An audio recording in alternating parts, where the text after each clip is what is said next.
વાત કરીશું દાહોદથી દાહોદ જિલ્લાના ઝાલોદમાં સગીરાનું અપહરણ અને છેડતીની બનાવ સામે આવી છે। આરોપીએ સગીરાને આખી રાત બાંધી રાખી હતી, પરંતુ તે કબજાથી છૂટી ગઈ હતી અને બનાવ બહાર આવ્યો હતો। હિન્દુ સમાજે આઘાત વ્યક્ત કરી હતી। તંત્ર સામે રેલી યોજી કડક કાર્યવાહી માટે આવેદનપત્ર પાઠવવામાં આવ્યું હતું। પોલીસે આરોપીની ઝડપી ધરપકડ કરી અને પોક્સો હેઠળ એફઆઈઆર નોંધાવી આગળની તપાસ શરૂ કરવામાં આવી છે। ડીવાયએસપી ડીઆર પટેલે શ્રેણીબદ્ધ કાર્યવાહી કરવાની ખાતરી આપવામાં આવી છે। દાહોદમાં ઝાલોદમાં સગીરાનું અપહરણ અને છેડતીનો મામલો સામે આવ્યો છે। હિન્દુ સમાજ તંત્ર સામે આક્રોશ તથા રેલી યોજવામાં હતી। પોલીસે ઝડપી કાર્યવાહી શરૂ કરવાની માંગ કહ્યું હતું। બાંધી રાખી હતી, પરંતુ તે કબજાથી છૂટી ગઈ હતી અને બનાવ બહાર સામે આવ્યો હતો। સગીરાને ન્યાય માટે આવેદનપત્ર પાઠવવામાં આવ્યું છે। દાહોદ જિલ્લામાં ઝાલોદમાં સગીરાનું અપહરણ અને છેડતીનો બનાવ સામે આવ્યો છે। આરોપીઓએ સગીરાને આખી રાત બાંધી રાખી હતી, પરંતુ તે કબજાથી છૂટી ગઈ હતી અને બનાવ બહાર આવ્યો હતો। હિન્દુ સમાજે આઘાત વ્યક્ત કરી હતી। તંત્ર સામે રેલી યોજી કડક કાર્યવાહી માટે આવેદનપત્ર પાઠવવામાં આવ્યું હતું। પોલીસે આરોપીને ઝડપી ધરપકડ કરી છે અને પોક્સો હેઠળ એફઆઈઆર નોંધાવી આગળની તપાસ શરૂ કરવામાં આવી હતી। ડીવાયએસપી દ્વારા ડીઆર પટેલે શ્રેણીબદ્ધ કાર્યવાહી કરવાની ખાતરી આપી હતી।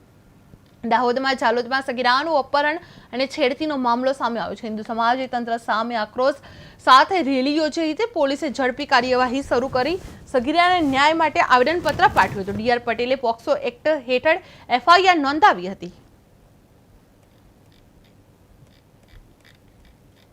હિન્દુ સમાજની નાબાલિગ દીકરીનું મુસ્લિમ સમાજ દ્વારા અપહરણ કરવામાં આવ્યું છે, જેને હિન્દુ સમાજ કડક શબ્દમાં વખોડે છે અને સરકારશ્રીને રજૂઆત કરવામાં આવે છે કે આવા ગુનાહિત પ્રવૃત્તિવાળા લોકોના ઘરે બુલડોઝર ફેરવીને એમને સબક શીખવાડવામાં આવે। મુસ્લિમ સમાજના માથાભારે ઇસમ દ્વારા ખાટવાડા વિસ્તારની હિન્દુ યુવતીનો દિવાળીની રાત્રે અપહરણ કરવામાં આવે છે, જે શરમનાક છે। સદર ઘરના નો અમે વિરોધ કરીએ છીએ। સમાજ દ્વારા આ વિસ્તારોમાં મોટા પાયે નગરપાલિકાની જગ્યાઓ ઉપર દબાણ કરી ગેરકાયદે દુકાનો મકાનો બનાવેલ છે, જેની તપાસ કરી યોગ્ય કાર્યવાહી કરવામાં આવશે। હા, અમારી આ હિન્દુ સમાજની છોકરી છે અને અહીંયા બાજુ ત્રણ જે આ મુસલમાન લોકો જે વિધર્મી લોકો છોકરીને ઘરમાંથી નાબાલિગ છોકરીને ઉઠાવીને લઈ ગયા અને ત્યાં એમને ગેરકાયદેસર આવી રીતે બાંધી રાખી, મૂંઢું બાંધી દીધું અને ટોકીને એને ઘરના અંદર મૂકી રાખી, આખી રાત મૂકી રાખી। આ તો અમને પછી પછાડીથી જાણ પડી, એ હિસાબથી અહીંયા બાજુ છોકરીએ કશું ત્યાં પછાડીથી ફેંક્યું એટલે ખબર પડી, એટલે પછી એમનું ઘર તોડ્યું। ઘર તોડીને એને ઘરમાંથી છોકરીને કાઢી બહાર। અમારી છોકરીને સાહેબ લઈ ગયેલા રાતે 9 વાગ્યાની વાત છે। ઓટલા પરથી લઈ ગયેલા। કોણ લઈ ગયેલું?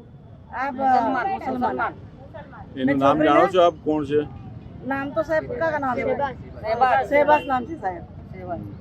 તો સાહેબ એને આખી રાતે એને જબરદસ્તી કરવાની કોશિશ કરતેલો, તો એ છોકરી લાત મારીને ને અંદર એમાં બાથરૂમમાં પેટી ગઈ, બાથરૂમમાં ને બાથરૂમમાં એ છોરી અંદર આખી રાત રહી સાહેબ। તો તમે આગે